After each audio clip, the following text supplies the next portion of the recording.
ఊరొచ్చి ఇన్ని రోజులు అవుతున్నా గానీ మా గార్డెన్ అయితే చూపించలేదు కదా, రండి ఈ వీడియోలో చూపించేస్తాను. నా గొంతు విని మాత్రం అస్సలు భయపడకండి, నా హెల్త్ బాగాలేదు, అలాగే నా గొంతు కూడా పట్టేసింది. ఇంకా వీడియో పెట్టడం లేట్ చేస్తే ఉన్న గొంతు కూడా పోతుందేమో అని భయంతో ఈ రోజు మాట్లాడేస్తున్నాను. ఇదేమో కరివేపాకు చెట్టు మొత్తం పురుగు పట్టేసింది. ఇది సపోటాలు ఇప్పుడిప్పుడే కాయలు కాస్తుంది.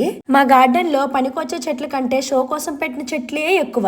మా హస్బెండ్ ఏమో గార్డెన్ కి ఇలా షో కోసం పెడితే అందం వస్తుంది కదా అనేసి ఇలాంటి చెట్లు తెచ్చి పెడతారు. నాకేమో ఏదైనా ఫ్రూట్స్ కానీ కూరగాయలు కానీ ఇలా పండించుకుంటే మనం కడుపుకి తింటాం కదా, అలాంటివి పెట్టొచ్చు కదా అనేసి అంటాను. కానీ మా హస్బెండ్ నా మాట అయితే వినరు. మా ఇద్దరి మధ్య ఇదే డిస్కషన్ ఎక్కువ ఉంటది. సరేలే, దీని గురించి మన ఇద్దరి మధ్య డిస్కషన్ ఎందుకనేసి నా సాటిస్ఫాక్షన్ గురించి పప్పాయ సపోటా అయితే పండిస్తున్నాము. ఇది అరటికాయల చెట్టు అండి. నాకు ఇప్పటి వరకు తెలియని విషయం ఏంటంటే అరటి పళ్ళకి చెట్టు వేరుంటది, అరటి కాయలకి చెట్టు వేరుంటది అనేసి. అలాగే మామిడికాయల చెట్టు కూడా పెట్టారు. చూడాలి సమ్మర్ కి మరి మామిడికాయలు వస్తాయో రావో. అలాగే పూజ చేసుకోవడానికి కొన్ని పూల చెట్లు కూడా పెట్టారు, మందార పూలు, గులాబీ పూలు లాంటివి. నాకేంటో గార్డెనింగ్ అంటే పెద్ద ఇంట్రెస్ట్ ఏమి ఉండదు, కానీ మా హస్బెండ్ మాత్రం మేము ఇక్కడ ఉండకపోయినా సరే ఇన్ని రకాలైతే పండిస్తున్నారు.